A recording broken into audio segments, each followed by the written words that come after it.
Hey everybody, this is Sia with Black Petal Gardening. It's been, I think, about a week or so since I last did one of my little garden tours, so we've had a little bit of change in the garden. I wanted to get out because, um, as you can see here, our peas are going crazy.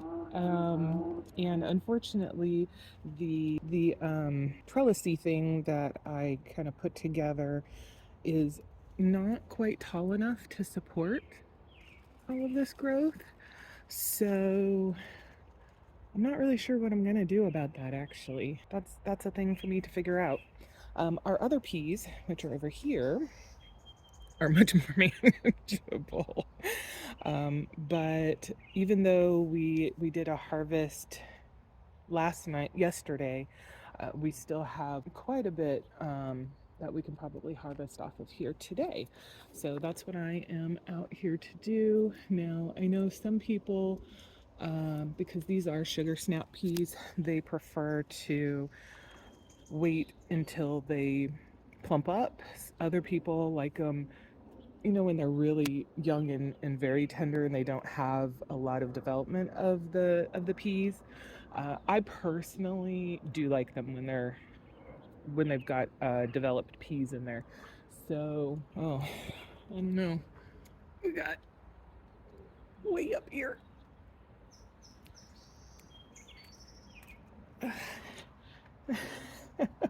Oh, that may have actually fallen right into my basket. How how good that is that? Anyway, so that's the plan for today. Is I am going to go through and I'm going to do some harvesting. And actually, why don't I just turn you around so it's easier for you to see what's going on? And by easier for you to see, it's also a little bit easier for me to maneuver. You will notice that this is not the most technically savvy of channels. I'm definitely winging it. If you're looking for perfection, you're definitely not gonna find it here. Okay. And this is a harvest. I did start a little bit before I recorded, but most of this is actually from yesterday. Let's come in over here. You can kind of see how our onions are doing. Isn't that amazing?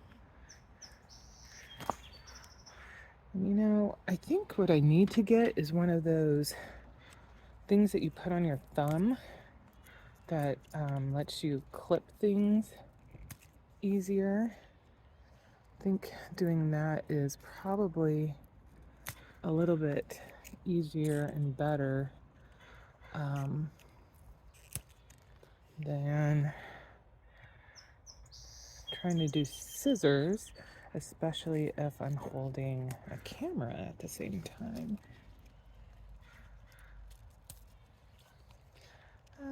No, that's still a little young for my harvest purposes.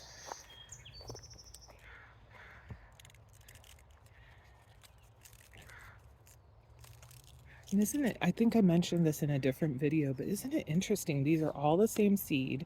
I'll have to go look over on the site. It's either Sugar Ann or Sugar Magnolia, but the leaves on here have such a different color. I find that so interesting. And unfortunately, this one's not super poofed up, but I'm going to grab it anyway. I haven't really paid a lot of attention about where I've pulled my peas from, so I couldn't say if I notice any distinct difference between the ones that look, what I would consider traditionally green versus ones that are more of this darker grayer green. So it probably doesn't make any difference, but the fact that there is a difference is kind of interesting to note. Okay.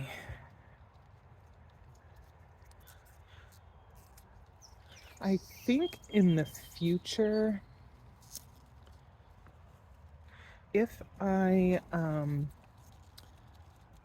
do another, oof, come on, round of peas, I'll want a better dedicated trellis if I'm gonna do these ones. I have a feeling that they'd be even more vigorous if they had something of, some kind of better support.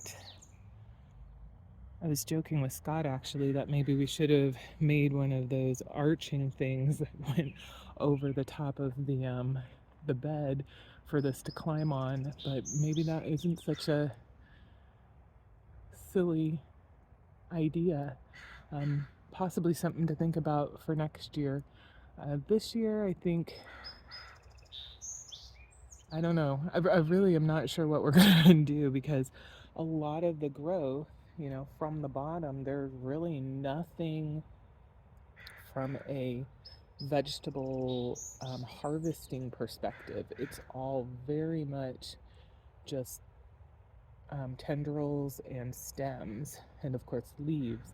So it's not until we get to about, I would say that's like 3 feet maybe, that we start to get where the flowers and then the pea pods start um, and form, which, that's all well and good, but I've already got, approximately 2.5 feet um, from the ground. So, if these were in the ground at actual ground level, then the height of this would not be as much of a pain as it currently is.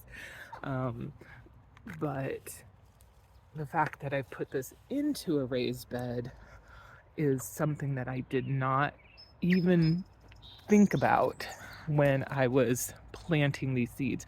And I absolutely did know that these particular ones do have a taller plant because the seed packet mentioned how tall it typically grows. And I want to say it was like 5 to 7 feet maybe. Whereas this one, it said, 2 to 4 feet or something like that. I don't remember the exact thing, but it's not a surprise to me that these are as tall as they are because I was definitely warned. I just didn't really think about the ramifications of that and the way that I was going to plant them out. So, definitely something that I'm going to have to consider in the future. I don't really have a place that I am interested in putting these in the ground at actual ground level. So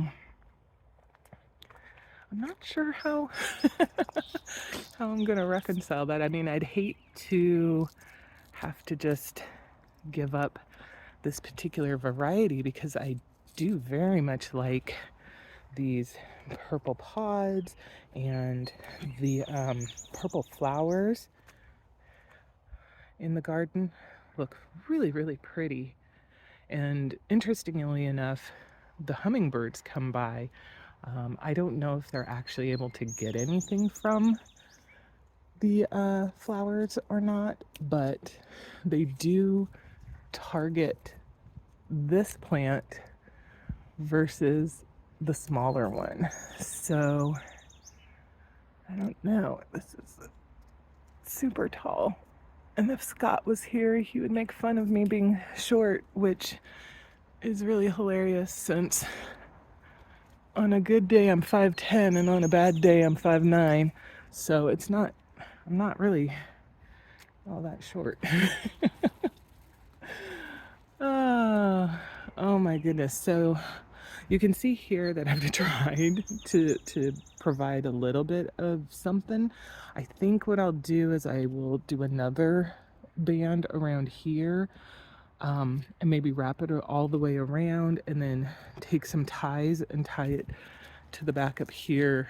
I don't know if that's gonna work, but I just feel like I need to do something because of the weight of the plants, and give it some kind of structure. So anyway, that is our pea harvest. Oop, this one looks, it's a little bit flat, but they still are very good.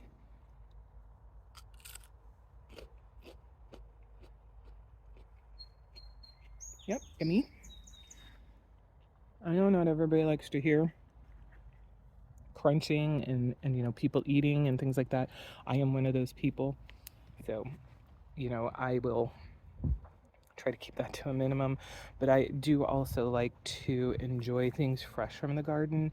And because I don't use, you know, like pesticide sprays and things like that, I'm not overly worried about there being too many goobers on the vegetables or fruit. There has been a little bit of a rain, which also gave it a little bit of a wash, but I do check to see if there's anything that I can at least tell might be a little bit suspect before I go chowing down on them. I do recommend, of course, giving them a good rinse once you get them into the house. But yeah, this is a 2-day, oh, look at all these little flowers, a 2-day harvest, and I think that's not too shabby. While we're here, I will say, you can see here we've got some holes, and that is because Scott harvested his beets, some more of his beets. We do still have a few left that have not quite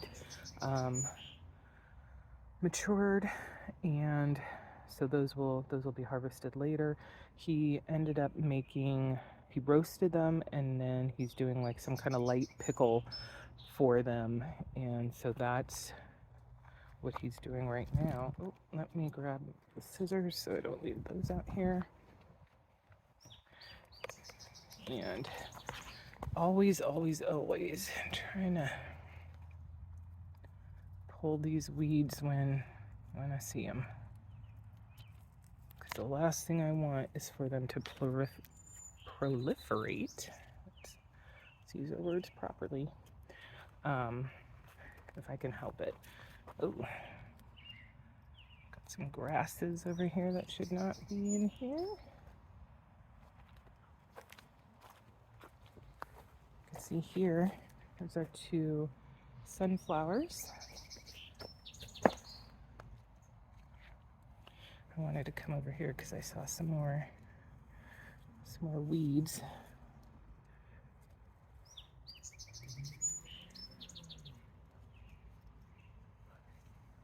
There's our spoon tomato that's planted over here. Now the other spoon tomato, if you've seen our green stalk tour videos, the other 2 are extremely happy in our green stalk and have bounced back significantly, which is definitely nice to see. Got a beautiful